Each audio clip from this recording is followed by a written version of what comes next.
pretty sure you've seen the news so much about Honey Boo Boo's mom, not necessarily running through the money because there is some money set aside. Apparently, Honey Boo Boo's mom told her she set aside 80% of the money because so many people were talking smack on her during the years of the show. I did not watch Honey Boo Boo. I saw enough memes to be like, okay, I get it. I don't need to see it. It just was poor white people who, I don't know, right? So, long the story short, this will be another example of Hollywood, and it's really not Hollywood because Hollywood set up some parameters of setting some money aside for kids that are child actors because of the Gary Owen thing. But at the end of the day, like, Honey Boo Boo wanted to go to college in Colorado, out of state, and they're giving her a $21,000 scholarship, and she still needs $11,000. First of all, that school is too much money for you. And 90% of the time when people go to school out of state, it's just a waste of money. Why? Unless you plan on living in that state the next 10 years, where when you go to meetings, you go to functions, you go somewhere and they're like, oh, you went to Colorado State? Yeah, great. You know, alumni parties. I'm here in Texas, and there's even ECU alumni. I think like 1,000 people deep in Dallas, maybe like 1,000 people deep here in Austin. But essentially, me walking around with ECU shirt on in the land of LSU purple, University of Texas orange, and Aggie land colors, that nobody cares. No one cares. It does not matter what your school is. And this is something y'all are going to learn more and more. Your college and its connections matter. Your senior year and your junior year, when you're doing internships and you're trying to leapfrog into areas where other alumni are. Okay? But the Honey Boo Boo thing, again, it demonstrates like we can give people, poor people, millions of dollars, and it will not help their situation if we are not also changing them and instructing them at the same time. And if you notice, Honey Boo Boo mom lost a bunch of weight, got some surgery, now put a lot of that weight back. It's essentially its environment and its habits. And a lot of times no one wants to address that elephant in the room. Like, it's who they are, right? It's not the money, right? It's who they are. Money just amplifies who you are. No matter the movie star, what's his name? McGregor, Colin McGregor, he got money. He's ridiculous. He's like a giant Irish villain, you know what I mean?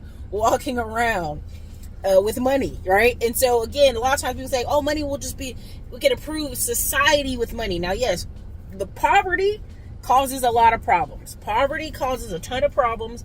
I will never deny that. Look at Baltimore, look at St. Louis, look at a lot of places where factories have left, and there's huge communities of poverty there. But that's pretty much a generational change. We'd have to come in and take all these, like, thousands, I'm talking about hundreds of thousands of people, and put them in a new career and fix their mindset, right? So what you have is parts of America where industries have left, factory jobs, simple work, and just come out of school, walk over to the factory, that's cool, that is gone in a majority of places. It's still going on in Dallas and some other places, but literally we have to start getting these kids on a path of skills. And I mean real skills that people will pay for. Now, why is that? Just like the Honey Boo Boo thing. We're showing people this Hollywood, this internet, this YouTube lifestyle, and not letting them be really kind of absorb. They need to have some type of skill in the meantime until your big thing launches, until, goes. A lot of people tell people, oh no, I gave 150% of my life to the music. I'm going to tell you right now, most people, 80%, I guess, will waste their 20s partying, drinking, living the vida loca. That's just what it is, right? And then they'll hit 30s, and now they're having to grind it out. They're having kids and babies and getting married, and they're grinding it out. I'm talking about they're working, they hate their job, they're learning that can they get a new job, can they get a new skill, and now they're finally getting their, in their 40s. Relax just a little bit. Breathe just a little bit. They're on their second stretch of life. This is why you see some of these travel groups in their 40s and 50s. This is why you see people concerned but not concerned that they don't have kids at 40 and 50 because they just spent the 30s grinding it out. So they're exhausted. They're exhausted. Right? Even at my church, there's some people who are in their 40s. Their kids are getting ready to go to college. They're like, a new breath of air, fresh air, right? They're like, what's your problem? And you're like, dude, we're on the other end of that journey with a little one. And so people are not, People are just like, it's very funny to see the segments of life, right? Segments of adulting. You've probably been seeing these commercials for Middleman to Millions course. What is Middleman to Millions? We're teaching so many people how to have service businesses. The upcoming year, one of the fastest growing businesses you will see are service businesses and digital businesses. Why is that? Because so many things need repairs, need maintenance, and guess what? We have a shortage of men and also women who could do things. Listen, I'm not the best with a hammer, but I know I can gather a crew of people to get things done, and that's what I've done with 2 of my service businesses. And that's what I'll be teaching if you check us out in the Middleman to Millions course. And look forward to us on the road with Digital Liberty Tour 2024. It's Ericka Williams. But overall in this video, I just want to kind of conclude that if we could kind of focus our younger people on a skill, and when I mean skill, I mean like plumbing, electrical, roofing, 20s, 30s, late 20s, early 30s. 5-year leaps are a real thing. Like if you ever really watch and study most of the business people I talk about, most of the business stuff I'm doing, like 3 years of doing something real hardcore, focused, dedicated, dude, you're a millionaire. Right? If you saw during the pandemic how a lot of these people created businesses and they blew up and they made money, people are like, oh, look at all these influencers went back to work. Actually, a lot of them didn't. Like I know about a good 10 that aren't even as popular as the big groups of people that were super popular.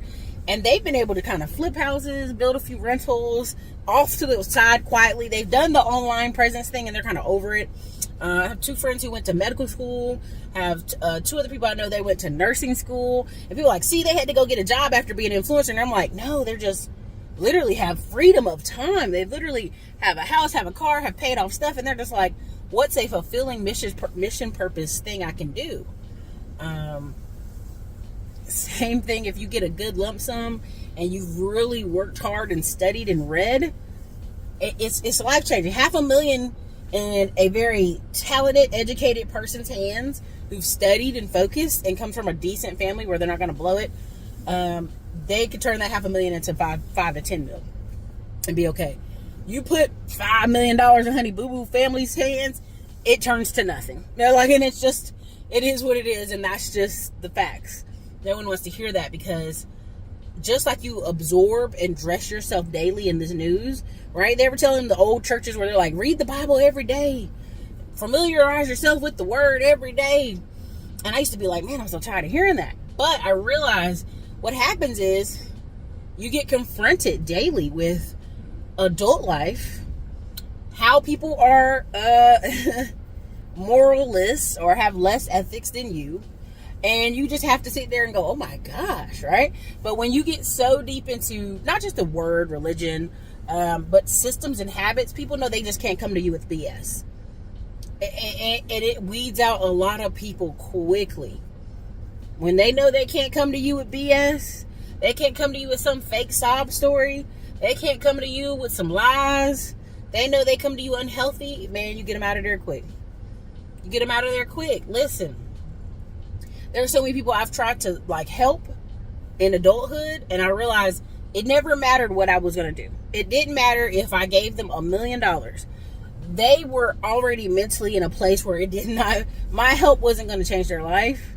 It has to come from them completely. Right? No matter what we do, say, or think, it will never change life. That's why you can go on social media and there's so many negative, horrible, miserable folks because that they're in this stink. They're in this stinking pot of misery. And every day they're looking on the internet and people are living a great life, traveling. Every woman must be on OnlyFans. Every woman must have a sugar daddy. There's just no way there's adult people working quality jobs and making money and living well. Because they don't know any. They're isolated. Everybody they know is extremely poor, extremely struggling.